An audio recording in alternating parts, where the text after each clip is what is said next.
Hola, en las últimas semanas, dado el problema mundial que atravesamos por estos días, he notado que muchos de mis colegas empiezan a ofrecer servicios de psicoterapia mediante Internet.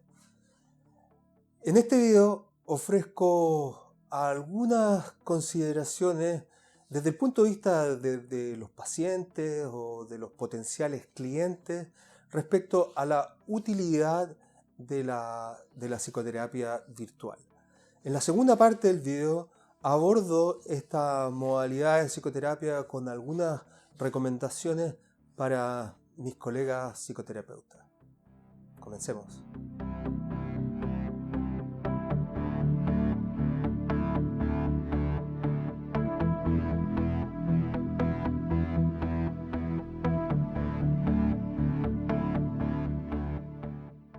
Debido a las restricciones de movimiento que se nos imponen, algunas personas pueden ver amenazado su proceso de psicoterapia.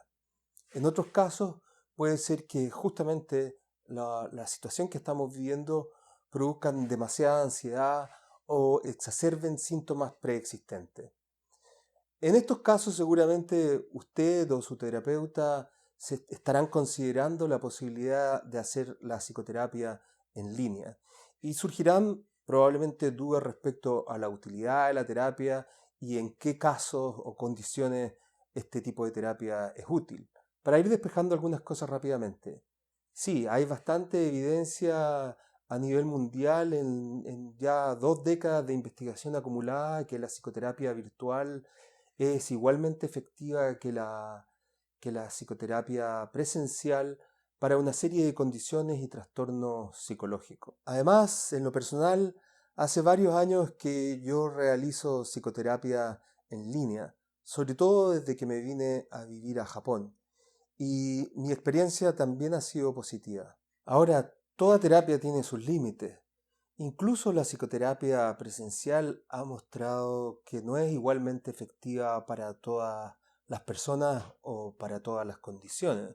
En este sentido, podemos esperar que la psicoterapia virtual no funcione bien para todas las personas o en todos los casos. Pero reitero, esto es una observación general para cualquier terapia. No existen las panaceas. Un aspecto clave para que un proceso de psicoterapia sea efectivo tiene que ver con la calidad de la relación terapéutica que se establezca.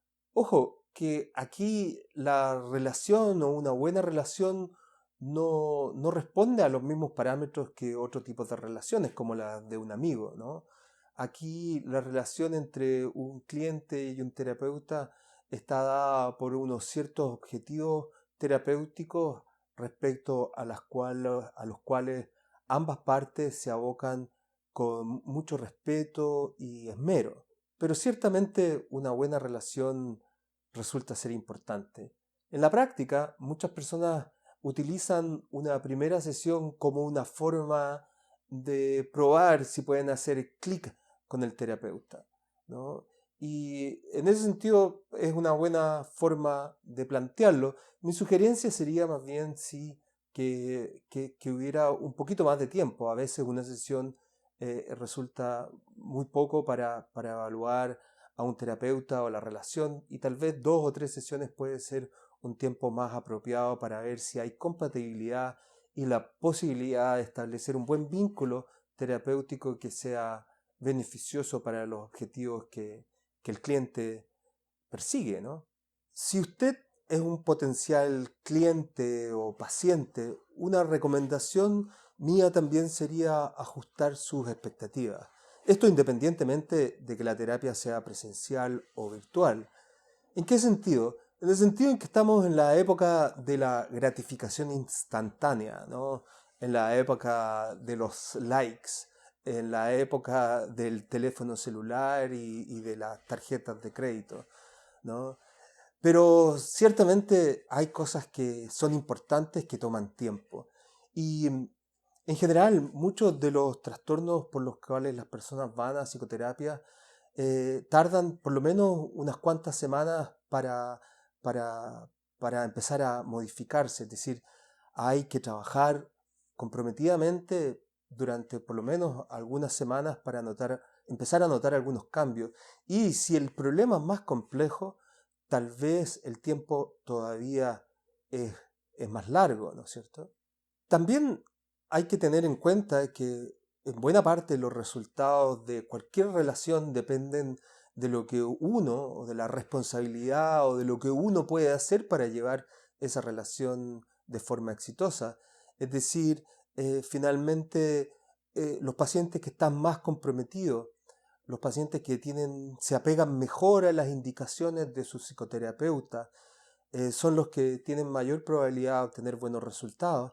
Y en última instancia, luego del análisis de una situación personal, se puede llegar a situaciones en las cuales el paciente tiene que optar por distintas alternativas y la decisión final es del paciente. ¿No? El terapeuta no toma decisiones, es el paciente o el cliente quien debe tomar las decisiones y hacerse responsable por sus consecuencias. Ciertamente, usted va a invertir tiempo y recursos en su proceso de psicoterapia, pero los beneficios en términos de calidad de vida y de desarrollo personal son también muy valiosos.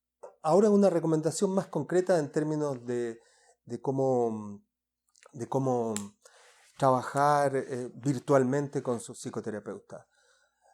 Es importante que usted haga del momento de su psicoterapia un momento importante, un momento de cuidado, de autocuidado, ¿no? Que reserve un espacio físico en el cual usted se encuentre cómodo, en el cual usted procure que nadie escuche lo que usted conversa y que pueda expresarse con confianza y con tranquilidad. Unas cuantas palabras respecto a las muchas aplicaciones que están disponibles para teléfonos celulares y que dicen que tienen efectos positivos para la salud mental. En distintos lugares del mundo hay programas que han mostrado ser efectivos para el tratamiento de distintos trastornos. Estos programas pueden incluir la participación de terapeutas que monitorean o que participan directamente en la comunicación con los pacientes, o incluso pueden ser programas completamente automatizados y que han mostrado ser efectivos, por ejemplo, para el tratamiento de la depresión o el estrés postraumático, por mencionar solamente algunos trastornos. Pero en general estos programas son hechos por un equipo de profesionales de la salud mental que se esfuerzan durante años, primero, por diseñar intervenciones que no produzcan daño, ¿no? Que no vayan a tener un efecto negativo, porque a veces pueden haber muy buenas intenciones, pero se generan efectos negativos para las personas en relación con el problema que están buscando ayuda, ¿no? Entonces, esta gente se dedica a diseñar estrategias que primero no hagan daño y luego de investigar y de verificar que estas intervenciones sean efectivas. Ahora bien, estos programas en Latinoamérica no son muy comunes, ¿no? Hay algunos, sé de algunos, por lo menos mientras yo estaba investigando, sé que había alguno en México, en Chile estamos, porque yo todavía soy una pequeña parte de un proyecto sobre depresión y hay algunos otros proyectos que se están desarrollando también en Chile y en Colombia que yo conozco. Ahora bien, respecto a las aplicaciones, sé que hay muchas y en general mi recomendación sería ojo con esas aplicaciones. No sabemos quién las hace, cómo las han hecho y qué efectos efectivamente pueden tener o no sobre las personas. Por lo tanto, si usted encuentra alguna que le parece interesante, investigue cuáles son los fundamentos de esa aplicación. Si usted está en terapia, muéstrele la aplicación a su terapeuta y pregúntele qué opina y si cree conveniente utilizarla. En cualquier caso, investigue y consulte. Esta es una recomendación general para aplicaciones que son para trastornos más complejos, pero hay algunas aplicaciones que yo diría que en general pueden ser útiles, pero que están a un nivel de intervención más light o menos intensivo o con menor complejidad, como por ejemplo, o con objetivos menos ambiciosos, digamos, como por ejemplo aplicaciones que pueden servirle o que plantean que sirven para ayudarle a relajarse, o algunas aplicaciones que tienen sonidos para ayudarle a inducir el sueño. Siempre investigue un poco, esa es la recomendación. A propósito de esto, investigar. Como decíamos al inicio, muchas personas están considerando la terapia en línea porque ven amenazado un proceso de psicoterapia que ya está en curso, es decir, ya conocen a su psicoterapeuta y por lo tanto quieren continuar este proceso. Pero en otros casos hay gente que empieza a buscar en línea algún terapeuta que lo pueda ayudar. Hay que tener cuidado y verificar bien las credenciales de los psicoterapeutas que se ofrecen.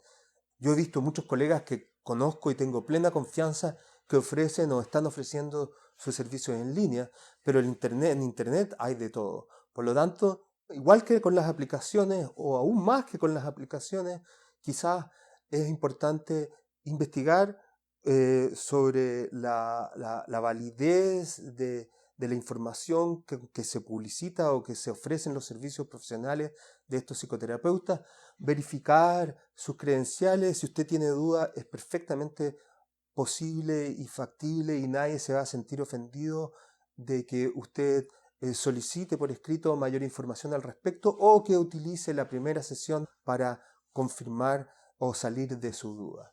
Para terminar esta parte desde la perspectiva de los clientes o pacientes, en estos tiempos de cuarentena y aislamiento, notemos que la tecnología nos ayuda a que la distancia sea más bien física que social, ¿no? Aprovechemos en este sentido los recursos que ofrece la tecnología para mantenernos en contacto con nuestros amigos, con nuestra familia y en este caso en particular con nuestro terapeuta y las personas que nos quieren ayudar. Ciertamente también en este esfuerzo de utilizar y de conectarse con las otras personas, también hay que cuidar, porque uno entra a las redes sociales, yo entro a las redes sociales y lo único que veo son noticias sobre lo que está pasando, noticias negativas, y en ese sentido también hay que cuidar de no sobresaturarse de información y no estar permanentemente atento, que es uno de los principales problemas que contribuyen a exacerbar o a generar ansiedad en las personas por estos días. Así que eso para usted que está interesado en buscar un psicoterapeuta. De aquí para adelante, algunas recomendaciones para mis colegas.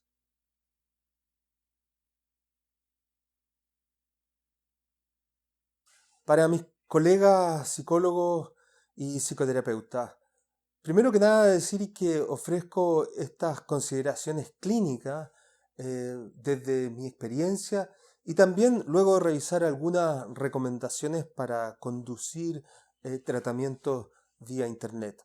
Pero claramente cada uno debe ponerse al tanto de la legislación y la reglamentación y las regulaciones que hay para la psicoterapia en general o para el ejercicio de la psicoterapia en general y en particular si es que existen en su país recomendaciones específicas para la psicoterapia en línea.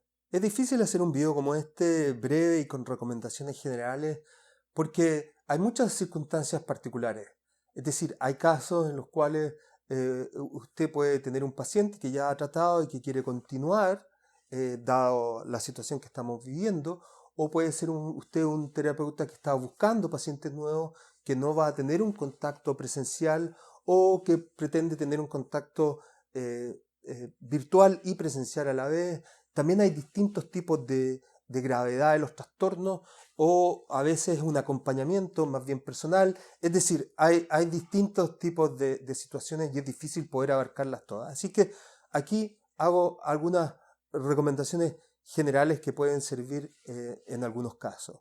Primero que nada, si usted de los que estamos promoviendo nuestros servicios profesionales a través de Internet, es importante que establezca un espacio virtual o una forma expedita de comunicación en la cual las personas que buscan sus servicios tengan información detallada respecto a sus credenciales profesionales, por una parte, y también a su estilo terapéutico y que puedan en un primer contacto presentarle dudas que usted puede responder de forma adecuada, ¿no? Entonces es importante poner esta información ahí en una página web, o puede ser simplemente un formulario donde se envía un correo electrónico a usted y usted responde por correo electrónico. Es decir, no importa en realidad cuán sofisticado es la página web o el recurso tecnológico que usted utilice, pero sí me parece que es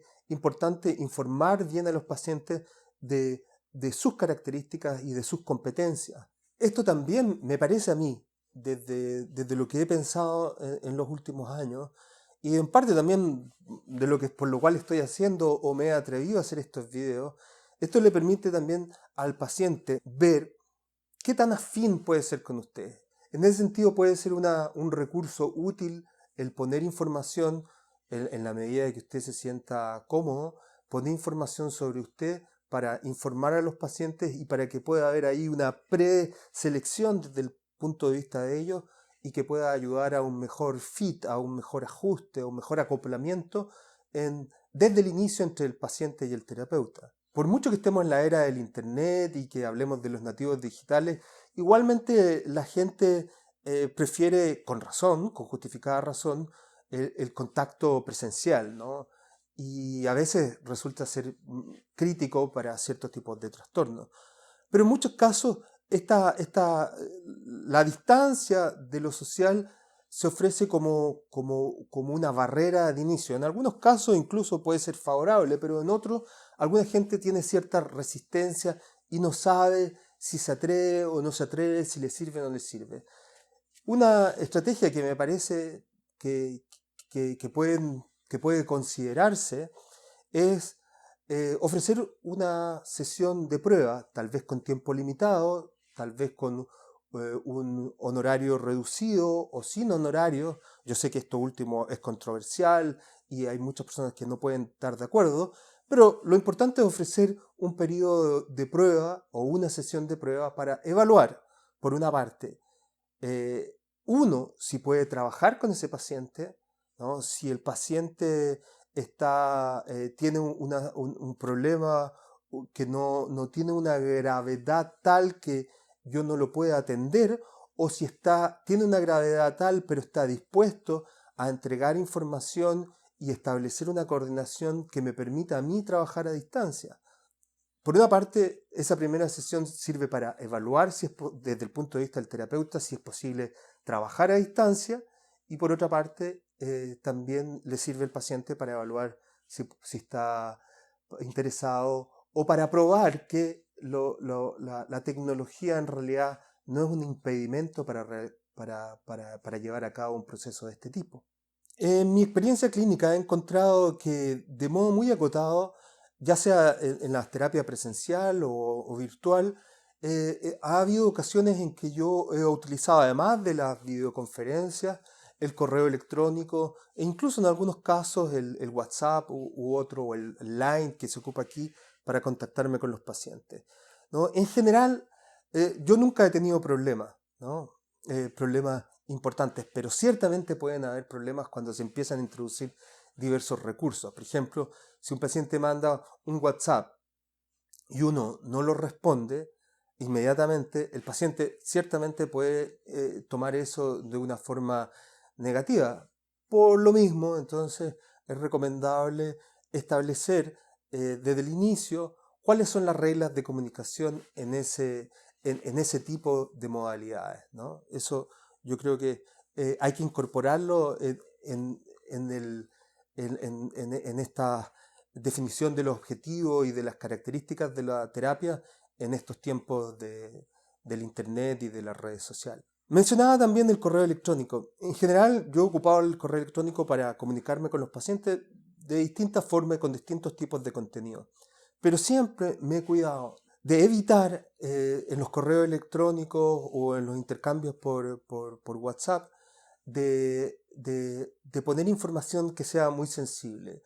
Porque los correos electrónicos quedan ahí, son archivados, o hay distintas personas que pueden acceder a un computador. Por lo tanto, ese tema es sensible. Hay que tratar de evitar poner información muy específica en los correos electrónicos, o pedirle al paciente que se encargue de eliminar ese correo una vez leído, ¿no? Pero ahí hay cierto riesgo también. Por lo tanto, en la medida de lo posible, yo evito entregar ese tipo de información. Y aquí entramos en uno de los grandes temas, que es el tema de la privacidad en las comunicaciones electrónicas, ¿no? En los trabajos que yo realicé de investigación con estos programas de tratamiento virtual para la depresión y el estrés postraumático, esto siempre era una consideración de primer orden, ¿no? En este sentido, en algunos países no se puede utilizar cualquier tipo de aplicación para hacer videoconferencias. Tienen que ser ciertas aplicaciones que tengan un nivel alto de encriptación, ¿no? Entonces, que sean difíciles, muy difíciles de hackear para interferir la comunicación y poder obtener información que pueda ser usada negativamente para los pacientes, ¿no? Entonces, hay varios servicios que ofrecen este tipo de encriptación y de modalidades extra seguras. Yo conozco uno que he utilizado que se llama Doxime. Voy a poner aquí el vínculo, que es bastante bueno. Hay distintos planes y hay incluso, como Doxime u otras, también ofrecen algunas modalidades gratuitas con ciertas restricciones. Usted también puede evaluar si, dadas las circunstancias de sus pacientes y de la naturaleza de su problema, es posible o no utilizar programas como Skype u otro tipo de comunicación de este tipo. También en el inicio del proceso, sobre todo en aquellas situaciones en que el terapeuta no vive en la misma ciudad que el paciente, es muy importante evaluar la disposición del paciente para colaborar en la coordinación de medidas de emergencia. Es decir, se tiene que establecer desde el inicio, sobre todo en los casos más graves, donde hay más riesgo, ¿no? Mecanismos de acción por parte del paciente y por parte del terapeuta en caso de que la persona tenga una situación o entre en una situación de riesgo, ¿no? Debe haber, si es necesario, un psiquiatra que debe estar monitoreando la situación y con el cual yo a distancia debería estar manteniendo algún nivel de coordinación. Idealmente también que hubiera algún colega en la ciudad del paciente a quien yo pueda referir o me pueda comunicar por alguna situación que lo amerite. También identificar una persona familiar, un amigo, que el propio paciente entregue los datos y la autorización para contactar en caso el terapeuta considere que hay una situación riesgosa, ¿no? Todas estas son cosas que son sumamente importantes en general, en cualquier tipo de terapia, pero en particular en los casos graves, cuando el terapeuta no se encuentra en la misma ciudad. En un nivel más simple, esto de la privacidad también requiere que uno como terapeuta tenga cuidado de que el espacio donde uno conduce la psicoterapia en línea sea aislado, que otra gente no escuche la comunicación que se está sosteniendo. Estas son recomendaciones sobre el cuidado de la privacidad que son útiles en lo presencial y también en lo virtual, ¿no? También en este sentido hay que seguir el mismo cuidado respecto al resguardo de la confidencialidad de los datos y de la forma en que se guardan los datos para evitar filtraciones y malos usos, ¿no? Bueno, en general, todas las consideraciones éticas tienen que ser observadas de la misma forma que son observadas en la psicoterapia presencial y en algunas situaciones específicas con mayor cuidado aún. Algunas recomendaciones técnicas para conducir la psicoterapia en línea. Es importante, obviamente, que haya una buena conexión de ambas partes, ¿no? Usted puede tener una buena conexión, pero si la otra persona no tiene una buena conexión, va a haber dificultades.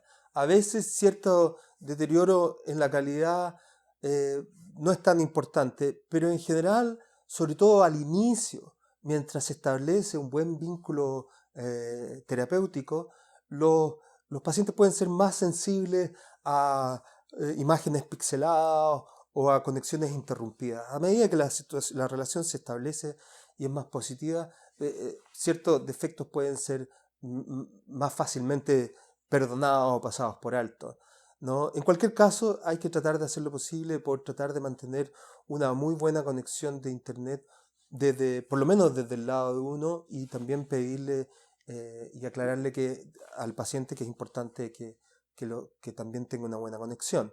Aún así, aunque haya buena conexión, a veces pasa que la conexión se interrumpe, que hay problemas de conexión. En algún nodo de la red hay algún problema y por lo tanto la comunicación con video no es buena. En ese caso es bueno haber preacordado que si se da una situación como esta, uno puede continuar la conversación, por ejemplo, por teléfono, ¿no? Entonces así no se deja la sesión a media y se continúa por teléfono. También hay bastante investigación, incluso desde antes de la investigación sobre la efectividad de la psicoterapia virtual respecto a la eficacia de la psicoterapia por teléfono, ¿no? Para muchas condiciones. Un par de otros aspectos técnicos tienen que ver con la ubicación de su cámara, ¿no? En general, la ubicación de la cámara, la mayoría de las personas tienen videocámaras en el propio computador o como un dispositivo externo. Idealmente es bueno que esté a la altura de los ojos o un poquito más alto de los ojos. Además, es necesario que haya una buena iluminación, ¿no? Como les digo, estas cosas de repente pueden puede serse menos estricto en esto a medida que las personas se vayan conociendo mejor, pero sobre todo al principio es muy importante, es esencial, diría yo, que haya una buena ubicación de la cámara y que las personas puedan ver claramente el rostro, y sobre todo algo que se pasa por alto con frecuencia, y con lo que yo vengo luchando mucho haciendo estos videos, es la calidad del audio, ¿no? Es muy importante también verificar que usted tiene un audio que es suficientemente bueno. De repente hay micrófonos para computador que no cuestan muy caros y que ayudan significativamente a mejorar la calidad del audio. Así que hay dos recomendaciones técnicas, digamos. Bueno, para terminar, sobre la investigación en psicoterapia, sobre cómo funciona la psicoterapia, todavía hay muchísimas cosas por conocer respecto a la psicoterapia presencial. ¿Se imaginan entonces todo lo que falta por conocer respecto a cómo funciona, qué funciona, para qué funciona en el mundo virtual de la salud mental? Por lo tanto, si alguien tiene alguna observación, algún comentario, alguna duda, alguna pregunta o algún interés, les reitero la invitación para que lo deje aquí abajo en los comentarios. Eso por ahora, espero que les haya sido útil el trabajo que hacemos, sobre todo siempre y sobre todo en estos tiempos, es de la mayor importancia y fuerza para todos en este momento.